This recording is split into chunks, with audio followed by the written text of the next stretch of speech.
তার মানে যেটা আমরা কানাঘুষোয় শুনতে পাচ্ছিলাম যে আগামী 24 তারিখে ধূমকেতুর দ্বিতীয় গান আসছে, কোথাও গিয়ে মনে হচ্ছে সেটাই মিলে গেল। জাস্ট নাও দেব এন্টারটেনমেন্ট ভেঞ্চার্স এর তরফ থেকে পোস্ট এসে গেছে যে মা গানটা আসছে। আমরা এটাও অনেকেই এক্সপেক্ট করেছিলাম যে মা গানটাই এবার দেওয়া হবে, কেননা দেবদা বলেছিলেন যে দ্বিতীয় গান যেটা আসছে সেটা দেবদার খুব ফেভারিট একটা গান। তো সেখান থেকে আমরা অনেকেই এটা আইডিয়া করেছিলাম যে এটা আর কোনো গান নয়, এই গানটা হচ্ছে সেই মা গানটা। ফাইনালি সেটাই কিন্তু মিলে গেছে। একটা পোস্টার ড্রপ করা হয়েছে এবং সেখানে লেখা হয়েছে যে মা গানটা কামিং সুন। তো আমরা ডেফিনেটলি এটা আশা রাখতে পারি যে আগামীকাল 23 তারিখ গানটার একটা টিজার চলে আসবে, আর পরশুদিন 24 তারিখ পরশুদিন পুরো গানটা চলে আসবে। এখানে আমরা পোস্টটা যদি পড়ি, যেটা পোস্টারটার ওপরে যে কথাগুলো লেখা আছে সেখান থেকে পরিষ্কার হয়ে যাচ্ছে এটা এই মা গানটা কিন্তু অনুপম রয় গেয়েছেন, ভয়েস তার এবং কম্পোজিশনও তার। এখানে দেবদা এভাবেই লিখেছেন। এবং এটা এবার যদি আমরা পোস্টারটা নিয়ে কথা বলি, অদ্ভুত লাগছে দেবদাকে বৃদ্ধ লুকে, চেনা যাচ্ছে না, জাস্ট চেনা যাচ্ছে না।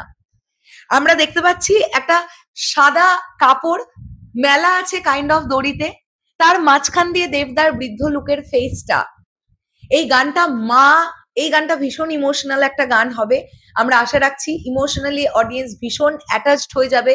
ছবির মধ্যে যখন গানটা আসবে তখনও হয়তো দর্শক ভীষণ ভাবে ইমোশনাল হয়ে পড়বে। এমন একটা জায়গাতেই হয়তো ডিরেক্টর কৌশিক গাঙ্গুলি এই গানটাকে ইনপুট করিয়েছেন ছবির মধ্যে। তবে এই গানটাতে আমরা এবার বৃদ্ধ লুকে দেবদাকে কিন্তু দেখতে পাবো। গানে গানে গানটাতে আমরা ইয়াং দেবদাকে এবং ইয়াং শুভশ্রীদিকে দেখতে পেয়েছি। এই মা গানটাতে হয়তোবা কেন বলছি, পোস্টারে যখন বৃদ্ধ দেবদাকে আমরা এই লুকটাতে দেখতে পাচ্ছি তাহলে বলতেই পারি এই মা গানটাতে কিন্তু আমরা বৃদ্ধ লুকে দেবদাকে দেখতে পাবো, আর যেটা দেখবার জন্য আমরা সবাই ভীষণ ভাবে ওয়েট করছি। থ্যাংক ইউ কিংশুক এই আপডেটটা তৎক্ষণাৎ পাঠাবার জন্য। এই দেভিয়ান্স ভাইরা বোনেরা আছে বলে এত চটপট হোয়াটসঅ্যাপের মারফত আপডেট গুলো পাই। সত্যি মানে কৃতজ্ঞতার কোনো শেষ নেই, এটা ডেফিনেটলি বলতেই হবে। তো আমরা সকলে ভীষণ ওয়েট করছি।